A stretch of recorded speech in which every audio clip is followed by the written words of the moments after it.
Hey y'all, welcome to my channel. My name is Erica B and you are here to watch my review on Married at First Sight season 17 episode 4.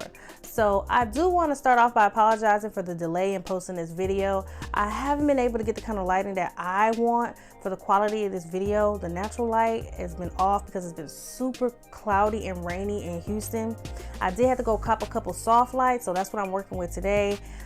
Just to be able to move forward with this review. So bear with me, y'all. Okay, I'm a micro YouTuber. I'm learning as I go. Okay, I do see a lot of the new viewers and I want to say hi, welcome to the channel. I see y'all watching, but y'all not liking and subscribing. So do me a favor, subscribe to the channel so you can keep up with this review on Married at First Sight season 17 and like the video. Okay, help your girl get out of these micro YouTuber streets.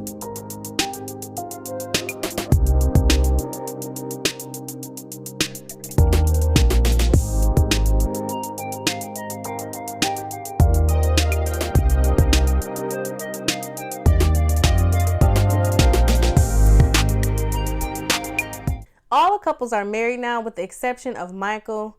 As you know, Michael is the groom who had the runaway bride, so he was not able to get married at first sight. We did get a preview at the end of episode 3 that hinted that Michael may get a replacement bride. We shall see.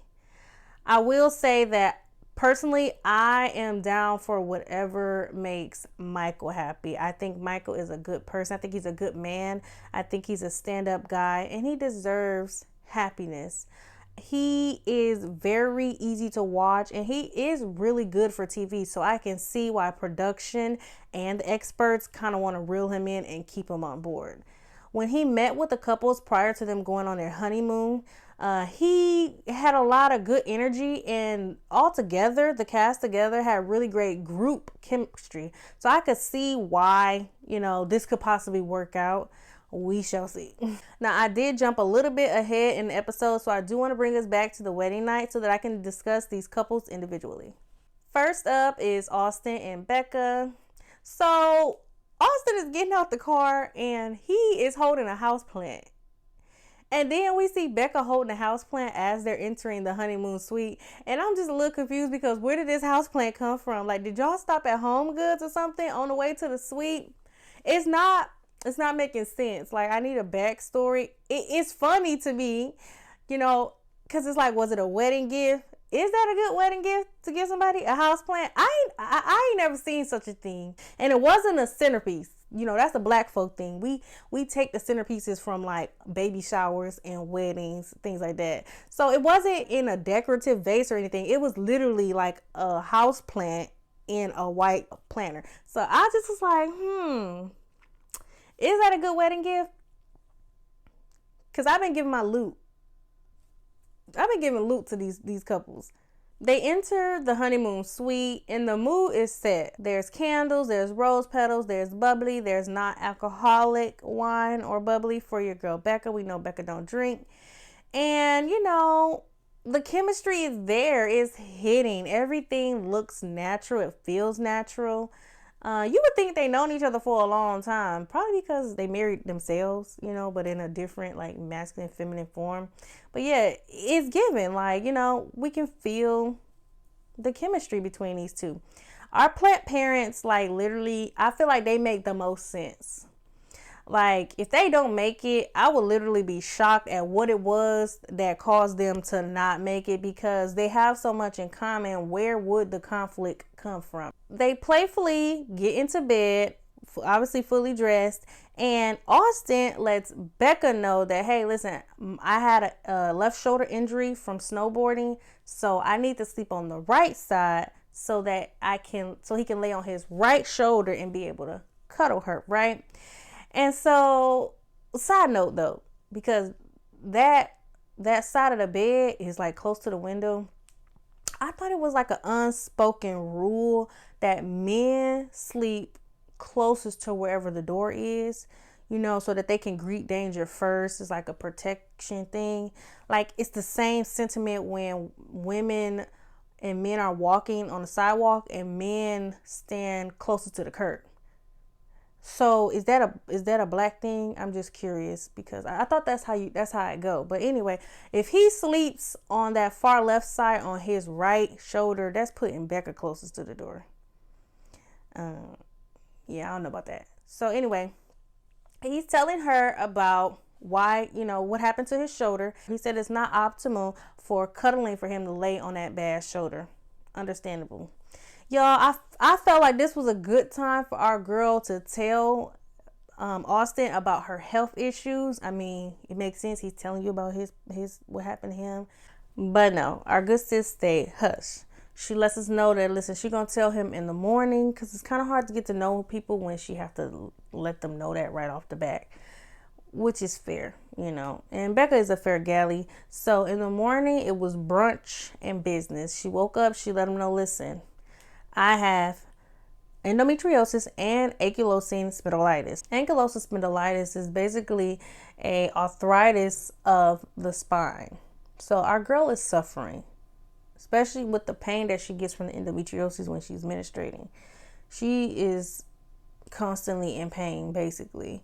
And so it's kind of sad because it's more common in men and she has it. And then the pain actually gets worse with inactivity. So it makes sense why she's so energetic and she keeps moving, she keeps going, because it'll make her condition worse. Okay. Austin asks, is she in pain right now? And she says yes. She says, but at this point, it's basically her baseline. Like, this is all she's known for 10 years. Okay. And that is so unfortunate.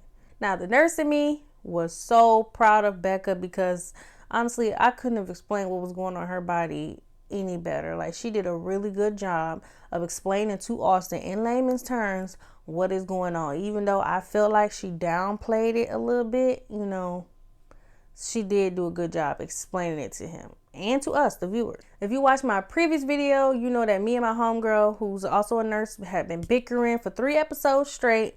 And she was swearing up and down that this lady only had 1 chronic illnesses. And I was telling her, listen, based off what she said, what I heard was 2 chronic illnesses. And that is, in fact, what is going on here.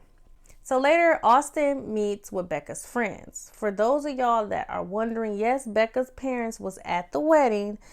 They just, they probably just not big TV folks or whatnot. And I would understand that, okay? Becca's friends are honest and sincere. And, they really took a liking to Austin. Kudos to them, because this is how you support your friend's new spouse. Becca's friends bring up her recent surgery. Becca had an appendectomy around Christmas time, and they're letting Austin know that she, had to go through it alone and that they don't think that they would have been able to do so. But, Becca's a strong girl, and she did. And you could just see Austin become emotional. It was like that man wanted to build a time machine and go back in time and just be there for Becca. The friends let us know that Becca sometimes downplays, the severity of her condition and what she's going through. From the way that she explained it, it was like, oh, I have this, but I'm good, And so the friends are like, yeah, Becca downplays it or whatever. And he basically let them know he would love if he could be able to talk to them about it whenever he needs to. And they let him know, like, yeah, we're your support system as well. And that is how you do it. Becca got some good friends, she really do. I loved how Becca's male friend noticed that Austin was becoming emotional. Like, you could see his eyes starting to swell, become red, and like filled with tears almost. And so the male friend recognized it, and he changed the subject. That's some shit I do.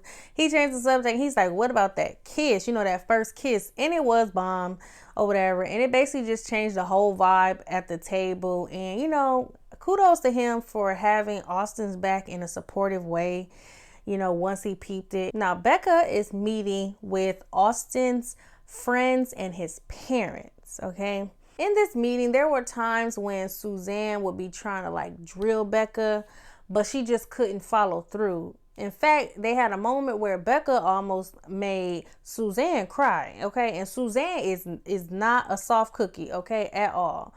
And so basically, Becca is just such a light. She's so lovable. You know what I mean?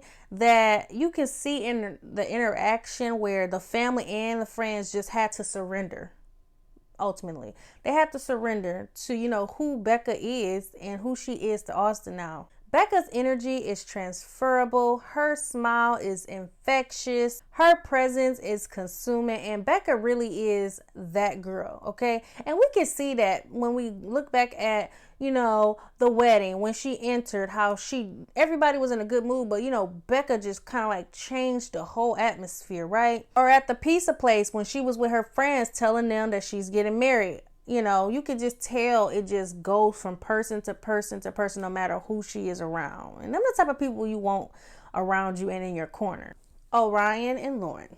It's Lauren walking into the honeymoon suite with them Converse on for me. Okay? Like, is it really a wedding if the bride don't take off her heels and specifically put on white Converse? Is it? It's white Converse and a Cupid shuffle. That's the blueprint for the wedding, period. Orion is helping Lauren take off her gown, and he's letting us know that, Lauren is doing a really good job of making him feel at ease. Personally, I feel like they both are doing a really good job with handling each other. Lauren is being very soft-spoken and understanding. She's making little jokes. She's just kind of building his confidence here and there. Like, if you can't get it all, that's fine. It took 3 people to help me put it on. Things like that. I'm not seeing the sexual chemistry between these two. But to be honest, that's okay. I mean, they just got married. They are marrying strangers. And it also could be the way production edited. That's always a factor.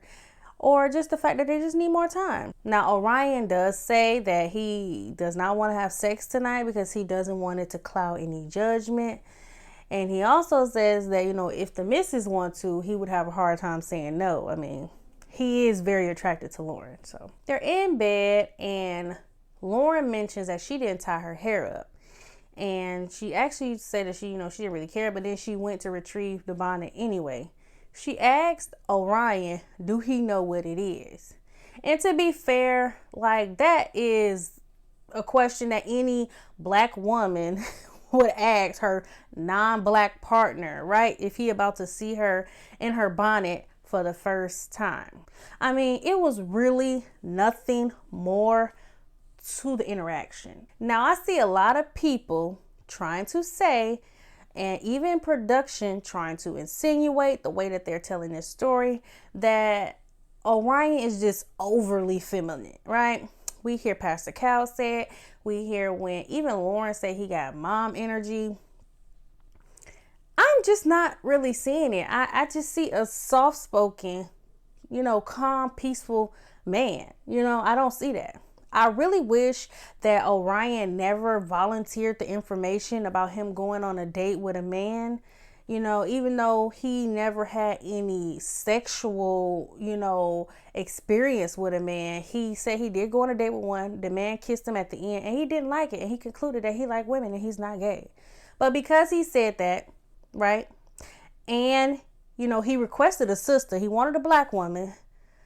I feel like people are trying to make him seem like he's less than a man because he went on a date with one. And also that he's lesser than the two because, Lauren is a strong black woman. I'm not feeling it. From day one, both of these two have shared with the experts, right, that they want to be with someone who they can share their culture with, and they had expressed their willingness to learn about another culture. So I'm not understanding how he is lesser than a man for wearing a bonnet to bed. And to be fair, I don't think that he had never seen one. I do believe he knew exactly what it was. Remember, Orion requested a black woman. He requested a sister, okay? So ain't no way you'd have been with sisters before and you claim that you never dated within your race, that you have never seen a bonnet. I do feel like Orion was being a gentleman here and just trying to give her opportunity to educate him.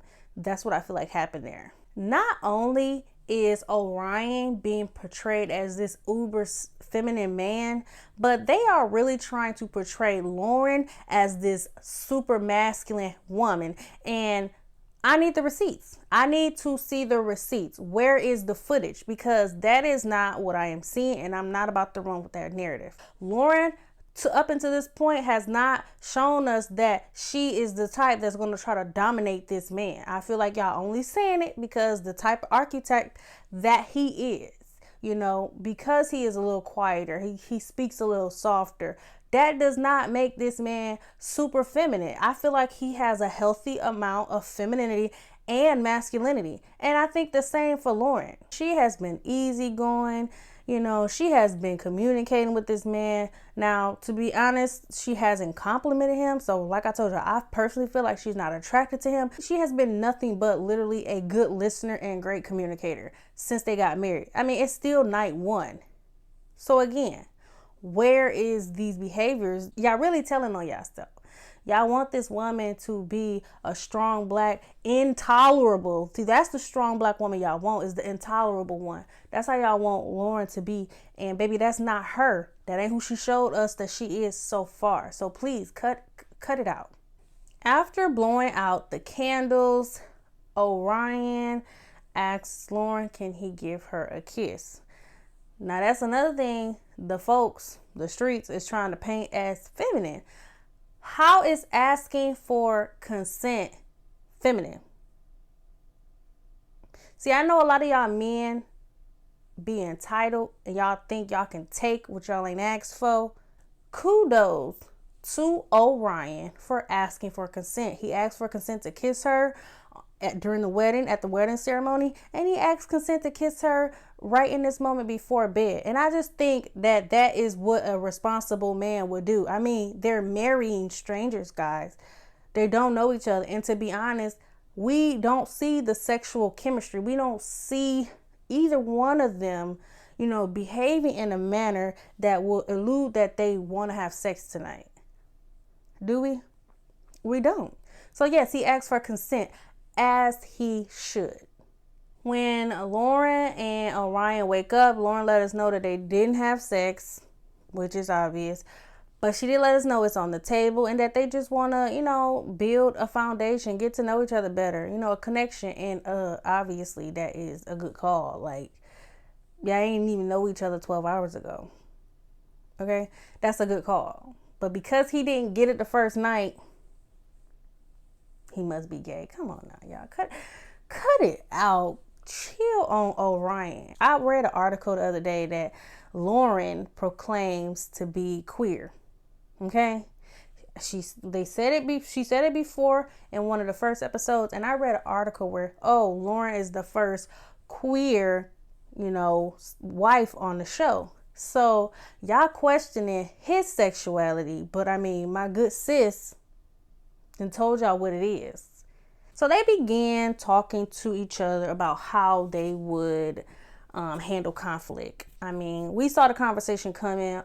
Lauren, mentioned it when she was in her bridal suite with the girlies. Like, I wonder what his argument style is or whatever. So now we know what it is. Orion don't mind talking about it now or later, but Lauren let us know, listen, if I don't want to talk about it because I do struggle with expressing my feelings, we need to leave it alone for now and revisit later. And I'm with her when she right.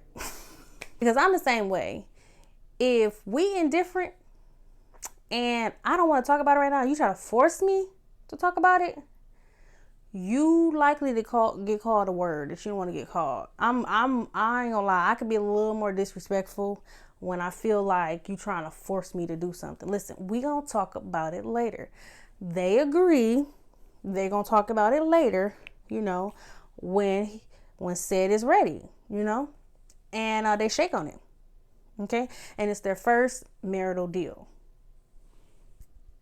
Green flags, effective communication. I'm not seeing the gay out of Orion. I'm seeing a man who is compromising with his wife. So Lauren lets Orion know that he will not be having lunch with her dad today, which I'm sure he is relieved. I'm sure the dad is too. I'm sure he had enough, Orion. talking that the other day. Orion lets Lauren know that she's going to be meeting with his mom and sister, and that they kind of ask some crazy questions. So Lauren's like, they're going to be asking about sex. And he says no. He says that, you know, they're a little more respectful than that. And I'm like, respectful? You hear the pitch? Respectful? Orion, come on, baby. Tell me what it is and what it ain't. Okay? You say you don't like the matriarchy because there needs to be a mutual respect. So that's why you don't date within your culture, insinuating that the women in your culture don't respect the men in your culture. But then you just sat here and told Lauren that y'all respect each other. Just say you like black girlies, because we get it. I get it, you know. I'm biased, but I get why you would want one, you know. You ain't have to do that. You backpedaling on what you said to her daddy, which is why he probably didn't want to meet with your ass. Lauren goes to meet with Orion's mom and sister. Finally, she look cute, y'all. I love that sweater dress. And the mom's pigtails was cute too, okay? And I really like his sister name, Bronte. Okay, I'm just giving everybody compliments. But for real, like, the girls was giving, okay? So anyway, so the first question that Bronte asks is Lauren is, what are your intentions with my brother? Not a Bronte girl. I hate when y'all ask that question, because that's a first date question, and considering how they skipped the whole dating, that's a question he should ask her. You, not so much. And what's she gonna say, girl? She didn't even know this man. And I respect Lauren for the way she answered the question, okay? She said she don't know. She don't know yet, but she knows she got a lot to offer and do. Orion goes to have lunch with Lauren's brother, his wife, and one of her bridesmaids, her friend. I think her name Ty or something like that. And the brother asks Orion, do he feel like he is the person for Lauren? And he says he's capable of it. You know, I appreciate how they answer these questions, because we know y'all marrying strangers. No point of, you know, doing too much, throwing too much glitter on every statement. Listen, the elephant in the room is, I don't know your sister, and vice versa. She don't know your brother. So I'm going to be as good as a person as I can be, because I'm capable of being it. And let's just see where it goes. Y'all asking these hard questions, and they haven't even been able to ask each other these hard questions. So I really think y'all need to chill out. I get why y'all would be kind of, you know, it would be off-putting. But, I mean, y'all done went to the wedding. Y'all done danced and partied together at the reception. No need to try to, you know, do too much now, okay? So after Orion answers the question, basically tells them that, you know, he's capable of it, he should have stopped there and just let them ask another question. But no, that would be too easy for Orion. Orion likes making things hard on himself, okay? He follows up telling them that, you know, his father left when he was little, and that made him want to be a protector.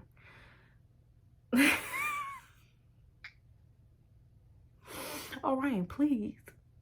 Sometimes, Orion, you gotta quit when you ahead.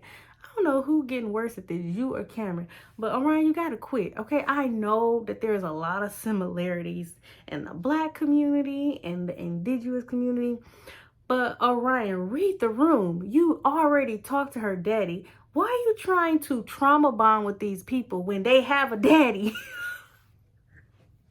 That's what it felt like to me. That's what it felt like to me. Orion, they have a daddy. This would have been the time for Orion to tell us the story of his grandparents, the ones whose love story made him want to be married at the age of 13, right? But no, he doesn't go that route. Lauren's friend tells Orion that Lauren has been looking for someone who is financially stable, and she asks, is that him? And I personally didn't like the way he answered the question. Clearly, it was a yes or no question. He made it open-ended. He said, listen, I got a steady check coming in, and there's always people to talk to.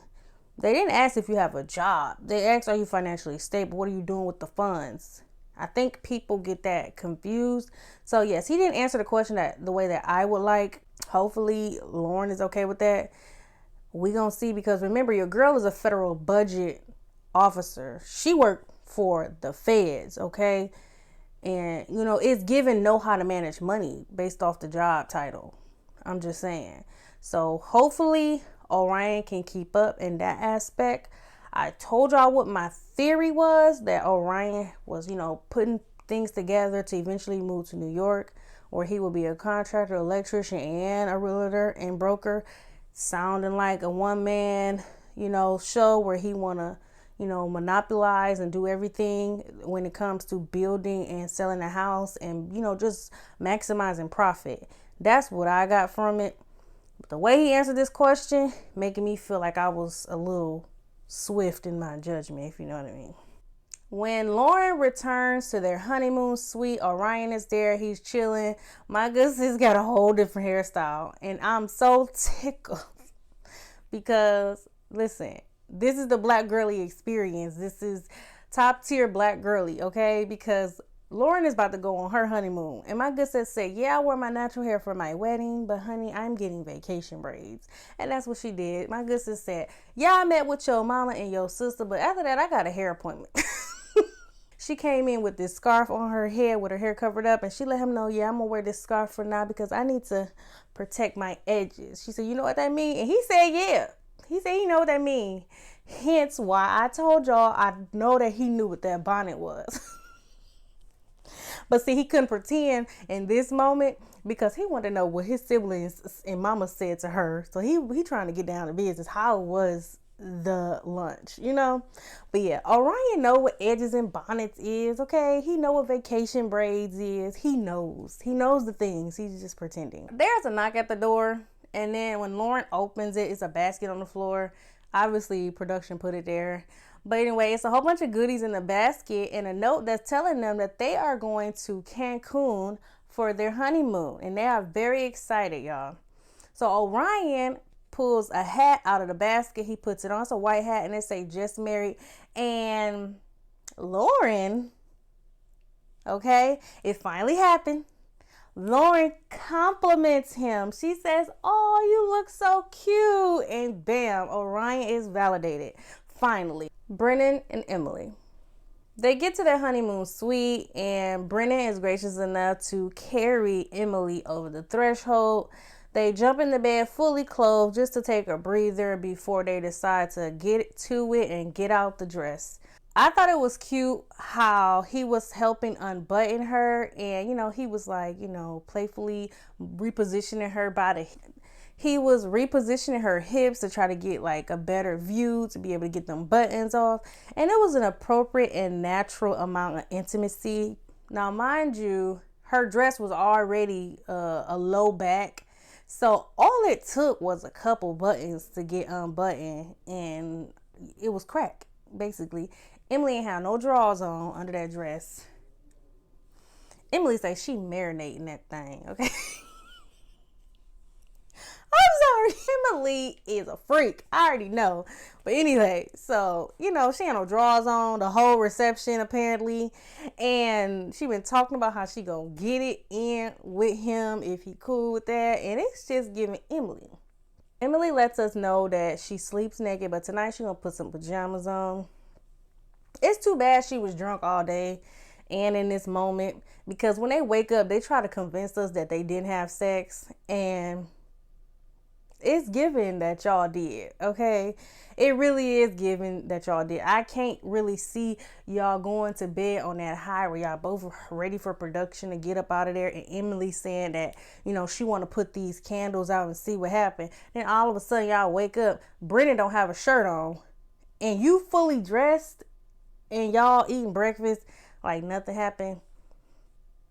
Emily and Brennan, we are not convinced. We know y'all had sex and that's cool. Y'all both grown. That's cool. Y'all married. Do your thing. But quit lying to us. They basically telling on themselves kind of because why Brennan don't have a shirt on?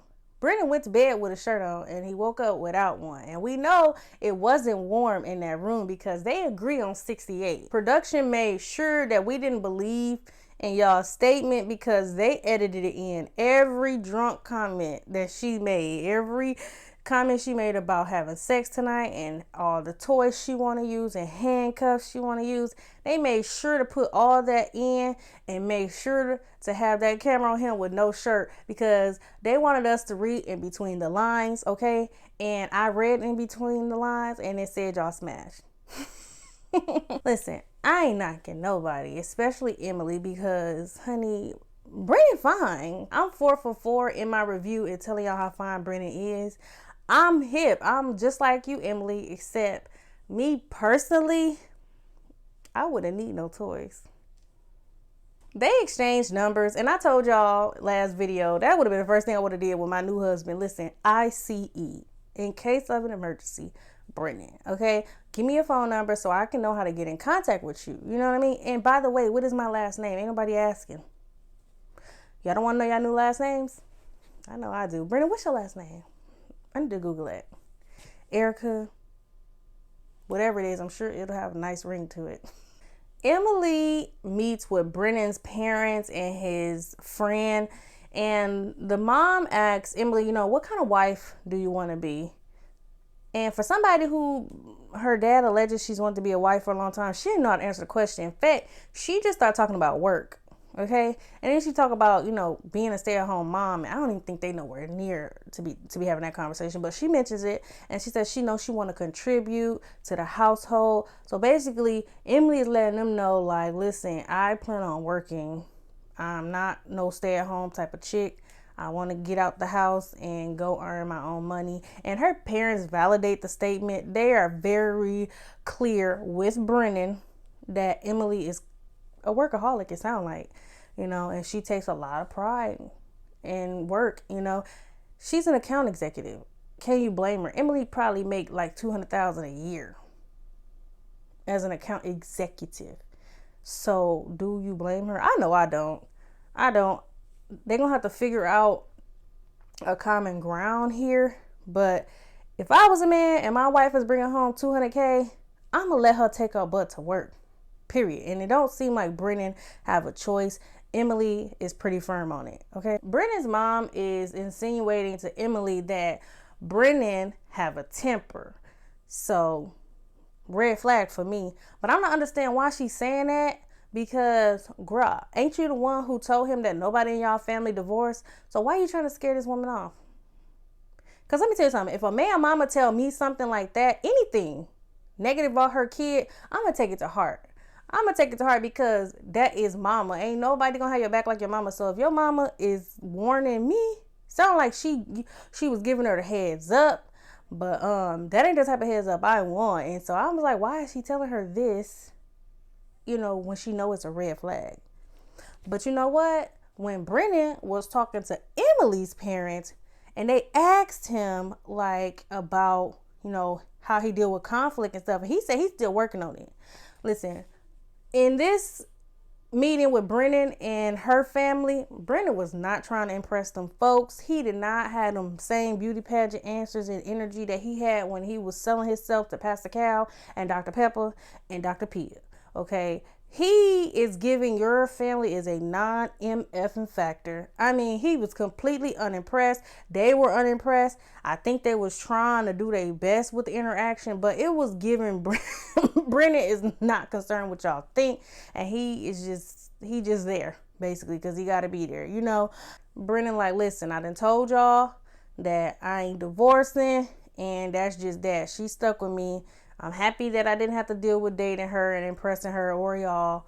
The deal is done. I will say at the end of both of the meetings with the families, both Brennan and Emily did verbalize that, listen, they know it's not going to be a cakewalk, and they both said that they know communication is going to be an important factor in this, making this marriage work. Back at the room, they get a knock at the door, and it's their basket letting them know that they are going to Mexico for their honeymoon as well.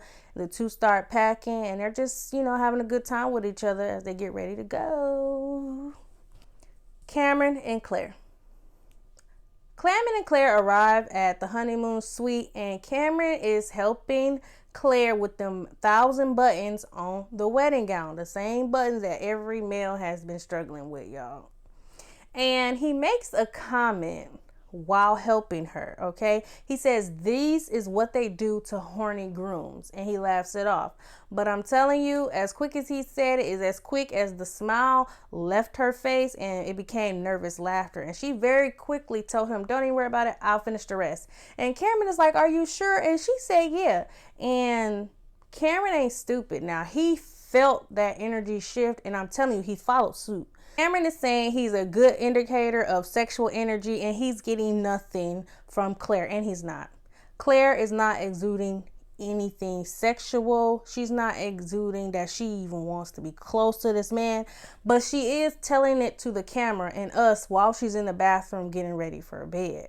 The thing with Claire is that's confusing me is Claire knows how to communicate, right? She even said like that's just the way that she was raised, and we've seen her be able to, communicate her feelings very well with her family and friends. Okay, now she's in this honeymoon suite with her new husband, and Claire is not saying nothing. She's expecting this man to be able to read her mind.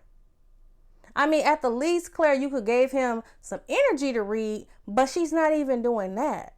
I'm giving both of them the benefit of the doubt. Is night one. Maybe they'll get past this and learn how to communicate with each other. But I'm also side-eyeing both of them because neither one of them is verbalizing what they need. And obviously, as we can see, Claire is taking it harder than Cameron. Cameron is giving nonchalant. Listen, I don't give a... Basically, I don't think he is intentionally saying I'm going to be dry with this woman, but I do think his social battery was dead after she said what she said when he was helping with the gown. I think he just shut down and he's like, oh, well, it's the end of the night. No need to even try to reboot again. He just was like, I'm just done for the night with this girl. Y'all can say what y'all want about Cameron, but the truth of the matter is Cameron is the only one out the whole cast who washed his ass after this wedding. And that probably is what turned him off with Claire too, because girl, you went in there and you put some clothes on. We know she didn't brush her teeth because he shooed her out before she could do that. So he probably was turned off, there too, because he like, baby, you didn't even wash your ass. In fact, when he got out the shower, he only came in there with a robe on and he didn't get under the covers with her. Cameron slept on top of the covers and proceeded to tell this girl if she would just stop talking, he would go to sleep. Y'all, Claire's face. Claire's face was she was so insulted and embarrassed. But listen, I'm not feeling bad for Claire because Claire, you started it. Like you did. If you had an issue with what he said about the gown, which was, him just being funny, you could have just said that. When they wake up in the morning, Claire tells him that she had to remember who he was because she got to get used to it. Claire been single for a while. Cameron responds, yeah, I basically just forgot that you were even here. And baby, Claire's face was shook. Okay. She was so offended. She didn't say nothing, but you could tell she was offended because it was true. You said you forgot who he was, and he said he acted like you wasn't here, and it's like one and the same. So I'm not understanding why you are so offended by his comment. The two of them start having breakfast, and Cameron begins to tell us about his grandmother, who was a lieutenant in World War II. He tells us that she's one of the people who started the myth that eating carrots would improve your vision at night. Now, this story is brought up because when breakfast comes, Claire has some carrots on the top of her avocado toast, and it did look like salmon, okay? And so when he saw the carrots, I guess it made him remember his grandma. And so he wanted to share that information with Claire. Completely made sense to me. So I'm not understanding why production is playing this music, is giving Jeopardy music, like Claire not listening to him. And it seems to me that she was listening. She even said that his grandma was a boss. Cameron begins to tell Claire that him and his grandmother are a lot alike, that they loved each other deeply, but that she never told him that she loved him.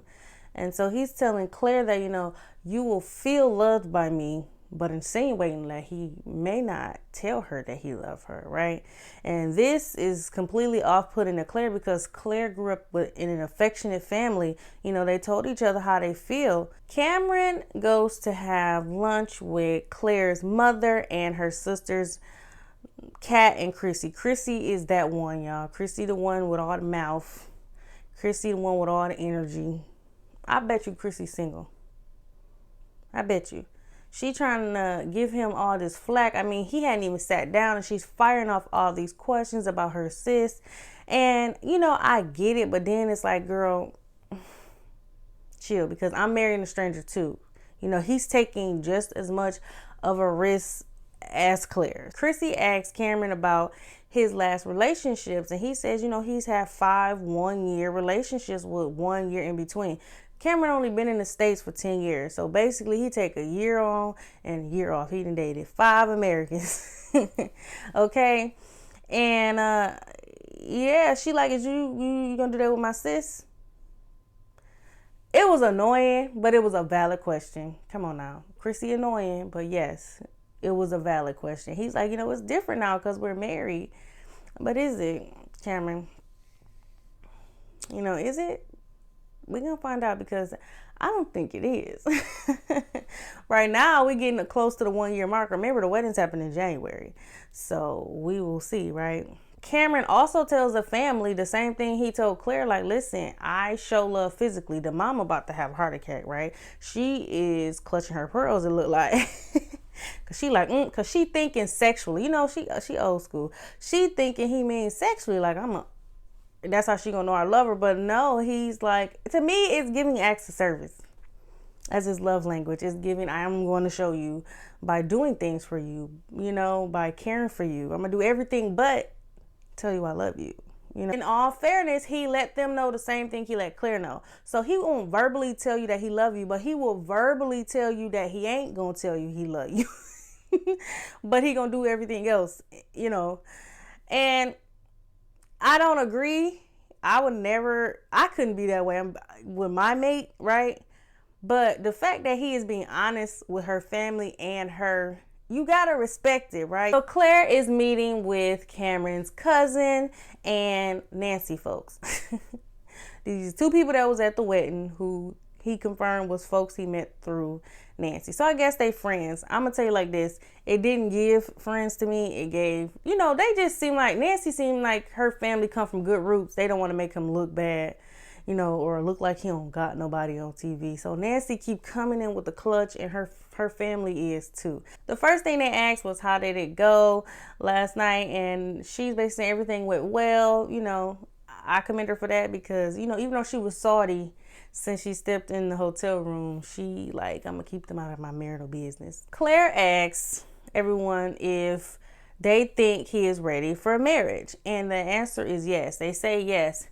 I think Cameron needs to be married, but I also think he needs to be married to somebody he's compatible with. And I say that because, you know, he just don't have nobody. It's just him in the world, and I hate that for him, right? So I'm not saying loneliness should be a reason to get married. I'm saying I want him to find his person so he can start doing life, you know, the way it's meant to be lived fully. Because even though he seems satisfied with just the bike shop and having these, you know, half friends and distant cousins, you know, I feel like he want more out of life, and I do feel like he deserves more out of life, you know. You know, she asked them if they think he's ready for marriage, and they say yes.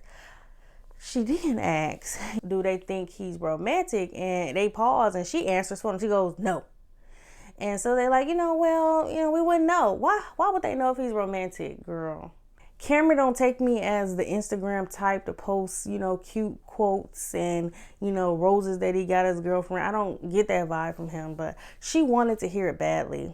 You know, the funny part is she wanted to hear it so badly, y'all, that when they were telling her that he's a logical person and he's emotionally intelligent, she bypassed that. She don't care about the fact that they're telling her that he's a very logical individual, and that he is emotionally intelligent, you know. And at this point, it's giving Cameron is everything I thought Claire would be, because, you know, she a therapist. You assume like she got her head on straight, right? Claire is only concerned with, is her emotional needs going to be met in the relationship. Claire is giving, want to be married, don't know how to be a wife. Sis is not ready to be a wife. And to be honest, Cameron is not ready to be a husband to her, because there is an archetype of women who would not mind having Cameron. Listen, it really is. There's a lot of women who want a low maintenance man like Cameron. You know, a financially stable and low maintenance man. A lot of women don't want to do emotional labor. And Claire looked like she come, or seemed like rather, she come with a lot of emotional labor. She want to do a lot of feelings and stuff. And Cameron is just not that man, okay? He just not. Cameron would actually make a good therapist. He would make a good therapist, okay? And Claire would make a good client. Cameron comes back to the honeymoon suite where, you know, Claire's sitting there waiting for him. And he lets her know, hey, you know, we gonna do better with communicating. I commend Cameron because, you know, he want to communicate everything but love verbally, but he is speaking up. And the therapist, right, the one with all the language, or should have, and the one who I feel like should be a little bit more emotionally intelligent, because that's how she portrayed herself during the applicant process. She responds with right. That's it. I had to look at my notes to make sure that was what I put in the quotes. Claire responded with right. Claire, that's it. You see why y'all trying to make him seem like the a-hole, but it's giving Claire might be an asshole ex. So yes, they found out they're going to Cancun, Mexico for their honeymoon. They start packing. All the couples head downstairs towards the lobby to meet, and this is where they actually meet Michael, which is what I was talking about in the beginning of this video. All the chemistry was great, you know.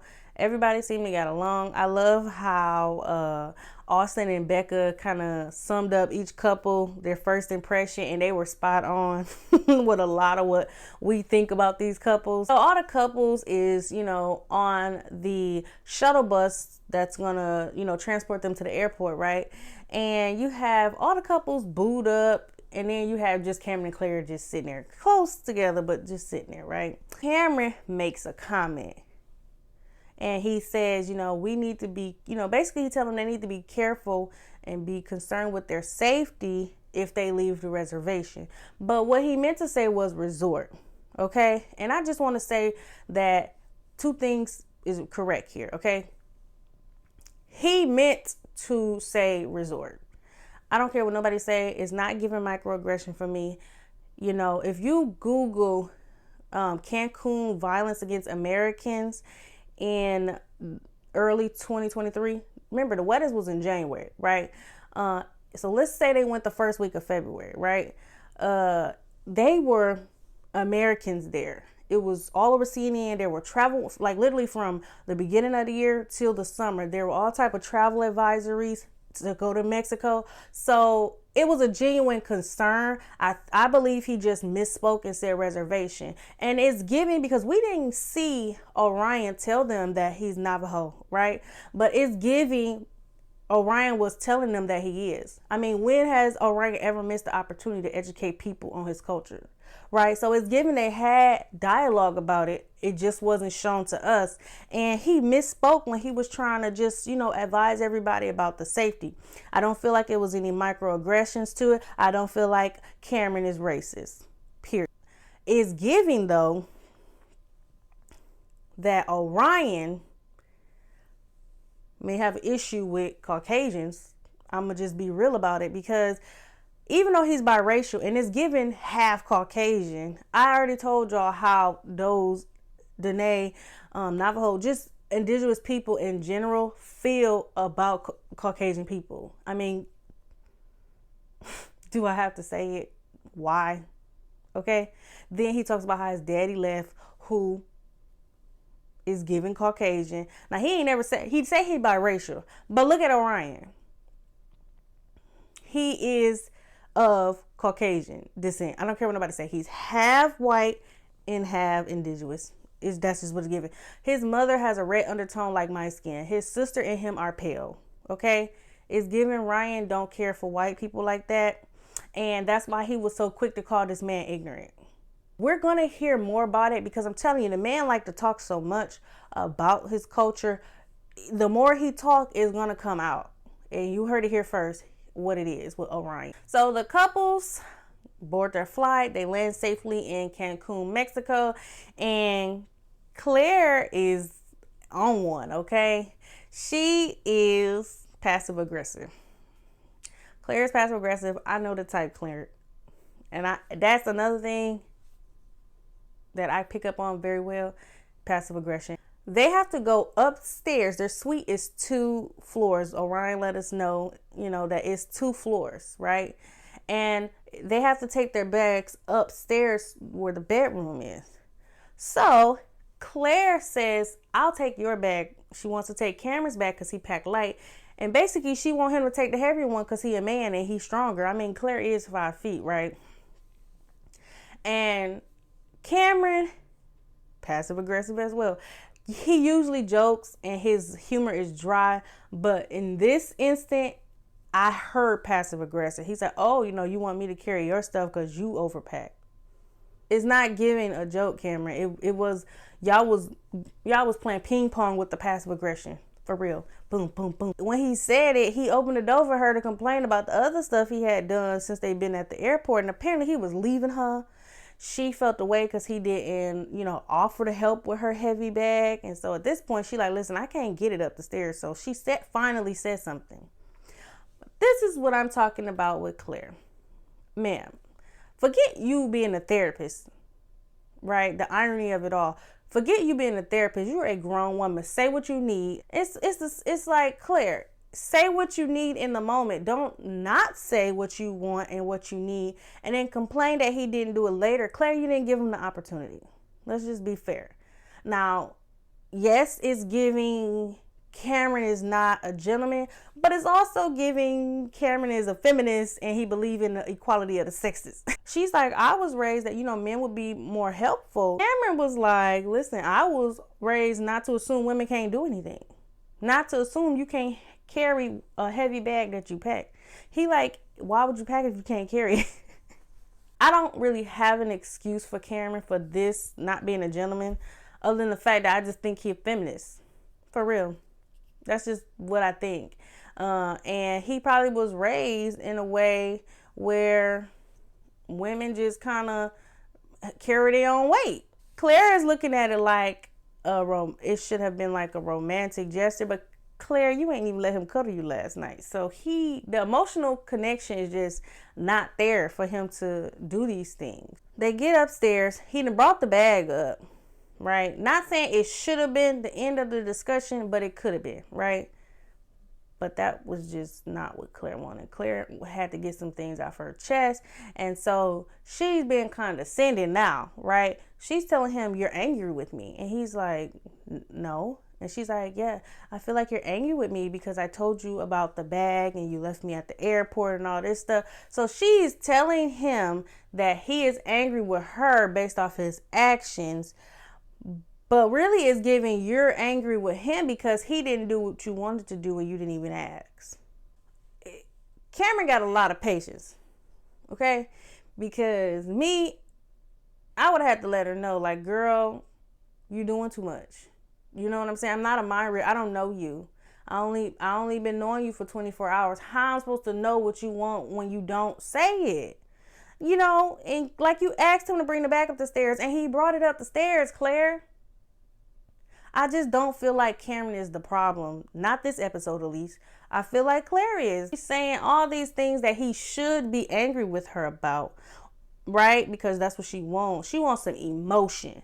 Claire, it reminds me of one of my brother's baby mamas. When things is going good or still, she got to stir some stuff up to get some excitement in the relationship. She wants some passion out of him. Because Cameron always at a 1. I feel like she wanted him at like a 6 or a 7. She wanted to have that dialogue or argue back and forth about it, and he wasn't giving her what he wanted. In fact, when he was about to apologize, it sounded like he goes, I appreciate. She cut him off and continued running her mouth. Okay, she continues to run her mouth and he never gets the opportunity to apologize or explain himself because Claire keeps talking. Realized that Claire just wasn't emotionally mature. When she tells him, like, you know, you didn't even hold my hand in the airport.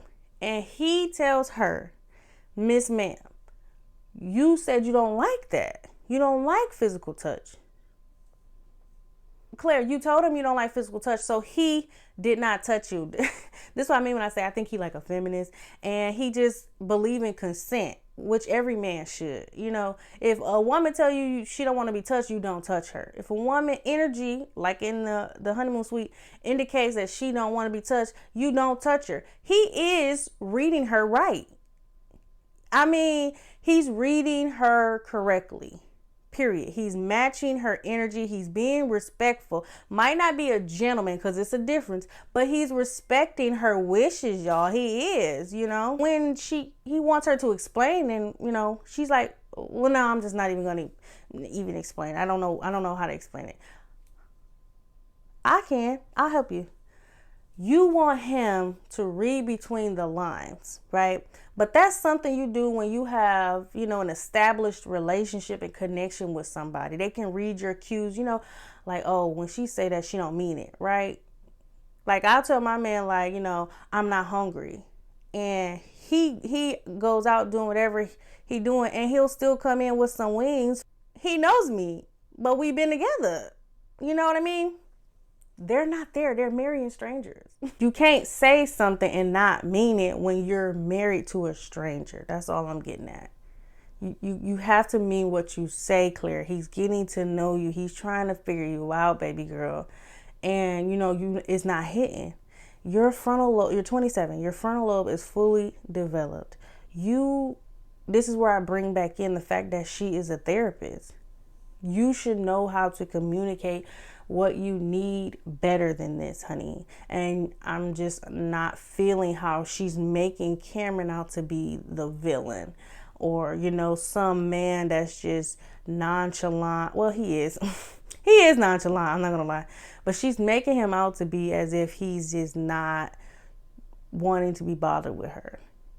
And I don't think that's what it is. I also think it's emotionally manipulative for her to tell Cameron that she didn't want physical touch when he very clearly verbalized to her and her family that is how he show love. This couple, it's not gonna make it. They're not gonna stay married. They are not meant to be. And I'm not even going off the previews. I'm going off of what I see right here and right now. Because if somebody start off like this, Claire, that's who I think the problem is, Claire. Somebody start off like this, it don't get better. And Lord, if they have sex, oh, it's gonna be even worse. That soul tie, it's gonna get even worse. So that is all I have for this episode. Once again, I want to apologize for getting it out late. You know, your girl gonna do much better with punctuality. I have a lot of what I need. Please like this video, subscribe to my channel so you can keep up. The goal is to get episode 5 out within like a day or two, since it's already been out. But yeah, thank you for coming to my channel. Thank you for watching the whole video if you made it here, and I'll see you on the next one. Bye.